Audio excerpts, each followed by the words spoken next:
नमस्कार, मैं आज 24 लाख स्टूडेंट से बात करना चाहता हूं जिनको नीट पेपर लीक से नुकसान हुआ। सड़क से संसद तक हम आपके साथ खड़े हैं।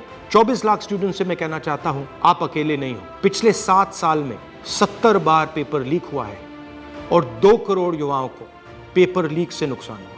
एक साथ हम ये लड़ाई लड़ेंगे और ये लड़ाई जीतेंगे। मेन इशू जो है वो हमारा पेपर लीक है। Sir, it's not only about 24 lakh NEET students, it's about whole family. There was a digital leak also this time. हमारे सोशल मीडिया अकाउंट्स बैन किए जा रहे हैं, हमारी वीडियोस डिलीट की जा रही हैं। मेरा माम पूरे सर हम लोग नहीं हो पाता। पावर आपके हाथ में। अगर आप क्लैरिटी से खड़े हो गए और पीछे नहीं हटे, उन दोनों को आपकी बात माननी पड़ेगी।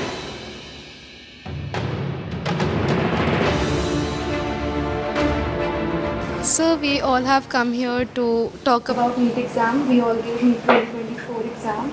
And most of us are 620 plus above who are sitting in this room. Last year 610 was the cutoff. बाकी cutoff 657 पहुंच गई है। 630 जो बेंचमार्क होता है एक रिस्पेक्टेबल स्कोर का, उसमें देखो कंपटीशन तो बढ़ता है। तो जो इन्फ्लेशन रेट है वो 40% से सीधा 400%। सर सिर्फ ये बोलना कि कंपटीशन बढ़ गया और पॉपुलेशन बढ़ गया, I don't think this justifies the statement. तो जितने भी सो कॉल टॉपर्स थे 720, 715 एंड 718, 709, उनके जो एक्चुअल मार्क्स थे probably they are below even 640. How does that happen?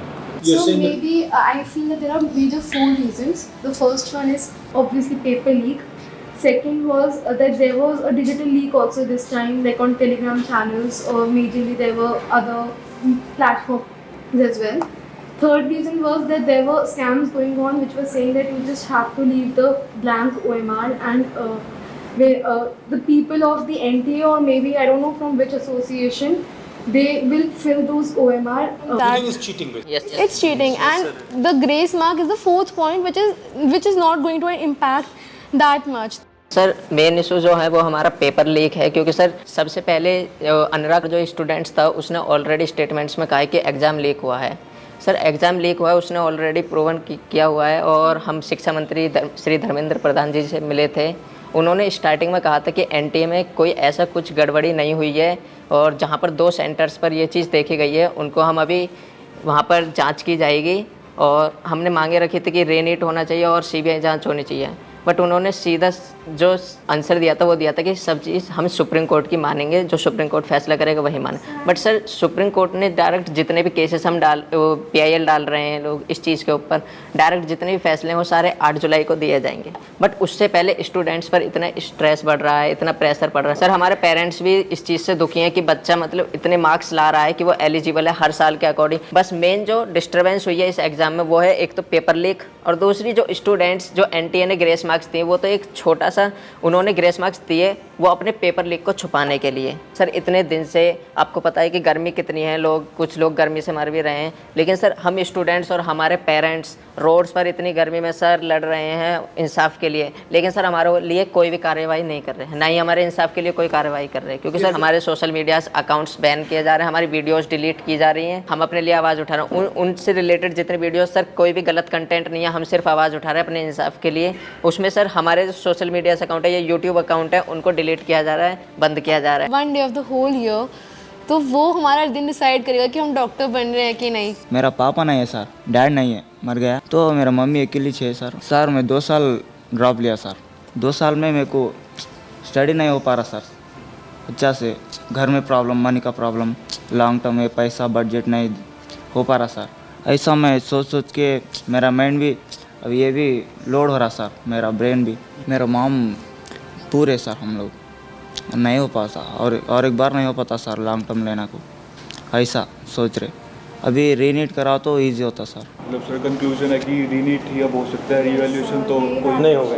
नहीं तो अगर हम आपके लिए 2-3 चीज़ें कर सकें, सरकार के पर प्रेशर डाल पाए, तो हमें किस चीज़ों पे बोलना चाहिए? सर सबसे पहले तो रीनीट जैसा conclusion yes sir. Okay. Sir second NTA agency जो है वो एग्जाम्स ना ही कंडक्ट कराए, अगर वो नहीं करवा पा रहे हैं, एक्नॉलेज करें कि हम नहीं मैनेज कर पा रहे हैं। NTA as a concept is a failure. Yes yes NTA पे हमारा किसी का ट्रस्ट नहीं है NTA पे इस टाइम। फर्स्ट पॉइंट री exam, second point NTA is ना कराएं। थर्ड पॉइंट एजुकेशन सिस्टम पे फोकस करें और काउंसलिंग सर से 4 पॉइंट ये कि जो बेसिकली जो ब्लाइंड स्पॉट्स हैं, जैसे कि टेलीग्राम पर पेपर लीक होना, ऑनलाइन पेपर लीक होना, इसके ऊपर भी एक इंक्वायरी होनी चाहिए। Sir, it's not only about 24 lakh NEET students, it's about whole family. फिर सर जो बोर्ड्स का प्रेशर, फिर नीट में परफॉर्म करने का प्रेशर, तो सर बहुत सारे लोग तो मेडिकल ही नहीं लेंगे इस चक्कर में कि सर ऐसे क्वालिटी डॉक्टर्स बनेंगे जिनकी क्वालिटी कुछ नहीं है, जो ऐसे ग्रेसिंग मार्किंग करके अंदर गए हैं, जब वो डॉक्टर्स बनेंगे तो can you imagine the condition of the people of India. आपको क्या लगेगा, आप अगर कोई ऑपरेशन करवाने जाएगा, क्या वो वापस लौट के आ पाएगा? हमारे पास इतने सारे केसेस होते हैं, मतलब हमारे नोन में कि भाई किसी को और का पेशेंट इसका स्टंट डालना है, उसका इंटेस्टाइन निकलवा दिया, उसका किडनी निकलवा दिया।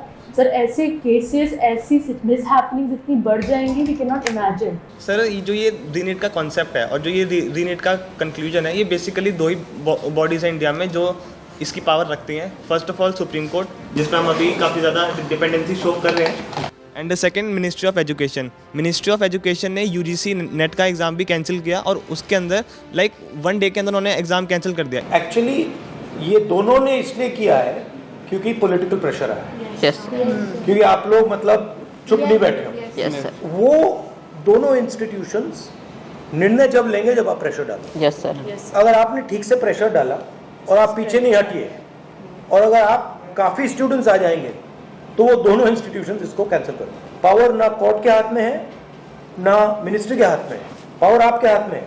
अगर आपने क्लैरिटी से खड़े हो गए और पीछे नहीं हटे, उन दोनों को आपकी बात माननी पड़ेगी। ठीक है, थैंक यू। आपका जो एस्पिरेशन है, आपका जो विजन है, इसी से देश का विजन बनेगा, इसी से देश की प्रगति होगी। अगर सरकार आपकी रक्षा नहीं कर सकती है तो ऑपोजिशन आपकी रक्षा करेगी। ये जो आपका मुद्दा है, इसको मैं पर्सनली संसद में आपके लिए उठाऊंगा और पूरा का पूरा दबाव हम सरकार पे डालेंगे। धन्यवाद।